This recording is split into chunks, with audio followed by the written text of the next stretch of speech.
আসসালামু আলাইকুম viewers and welcome back to my channel. আজ নিয়ে এসেছি পাবদা মাছের তেল ঝাল রেসিপি। তো চলুন তাহলে মূল রেসিপিতে ফিরে যাই। অ্যান্ড সরি টু সে, আমি এখানে ভিডিও শ্যুট করার সময় রেকর্ড করতে ভুলে গিয়েছিলাম, তো সবাই আমাকে ক্ষমার দৃষ্টিতে দেখবেন। এখানে আমি পরিমাণ মতন পেঁয়াজ, টমেটো এবং কাঁচামরিচ নিয়েছি এবং পর্যাপ্ত পরিমাণে তেল দিয়ে এগুলোকে ভালো করে নেড়েচেড়ে ভেজে নিচ্ছি। তো পেঁয়াজটা ভাজা হয়ে গেলে এর মধ্যে আমি হাফ কাপ পানি অ্যাড করব। এখন এর মধ্যে দিয়ে দিচ্ছি পরিমাণ মতো রসুন বাটা, পরিমাণ মতো আদা বাটা, দিয়ে দিচ্ছি ধনিয়ার গুঁড়া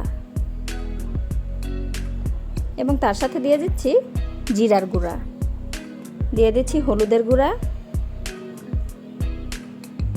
আর সাথে অ্যাড করব মরিচের গুঁড়া। এখানে ঝাল আপনারা আপনাদের প্রয়োজন মতো দিতে পারেন কম বেশি করে।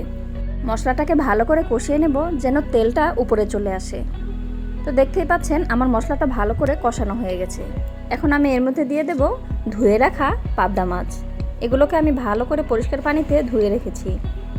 তো এক এক করে আমি মাছগুলোকে সেই কষানো মশলার উপর দিয়ে দেব। তো আজকে আমি এখানে কাঁচা মাছটাই রান্না করব, মাছকে ভেজে নেব না। এর আগের রেসিপিতে আমি মাছটাকে ভেজে নিয়েছিলাম।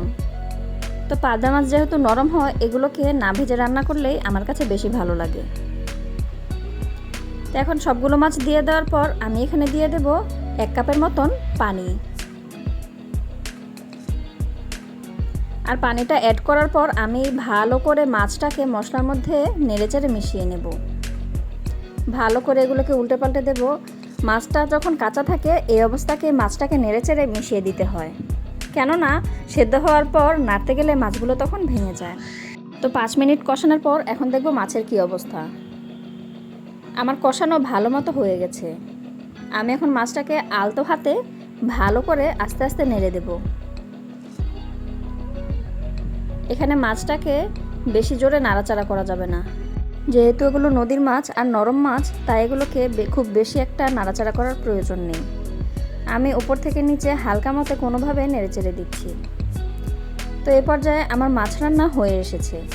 এখন আমি দিয়ে দেব কুচি করে রাখা ধনিয়া পাতা। আর গুঁড়ো মাছ রান্না করলে এগুলোর মধ্যে ধনিয়া পাতা না দিলে আমার চলেই না। ধনিয়া পাতা অ্যাড করে দিলাম। এটা দেওয়ার কারণে মাছে খুব সুন্দর একটি ফ্লেভার চলে আসবে। তো এখানে আমি ধনিয়া পাতা দেওয়ার পর চুলার আঁচটাকে একদম লো হিট করে রাখব। লো হিটে রাখার কারণে ধনিয়া পাতার ফ্লেভারটা মাছের ভেতর সুন্দর মতন ঢুকে যাবে এবং সাইড থেকে আস্তে আস্তে একটু নেড়েচেড়ে দেব। তো এই পর্যায়ে আমার পাবদা মাছের তেল ঝাল রান্নাটা হয়ে এসেছে। আর কিছুক্ষণ চুলায় রাখার পর এরপর আমি এটাকে নামিয়ে নেব।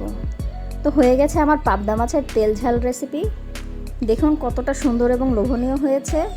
এরকম মাখো মাখো করে রান্না করলে মাছের রেসিপিটা খেতে খুবই ভালো লাগে।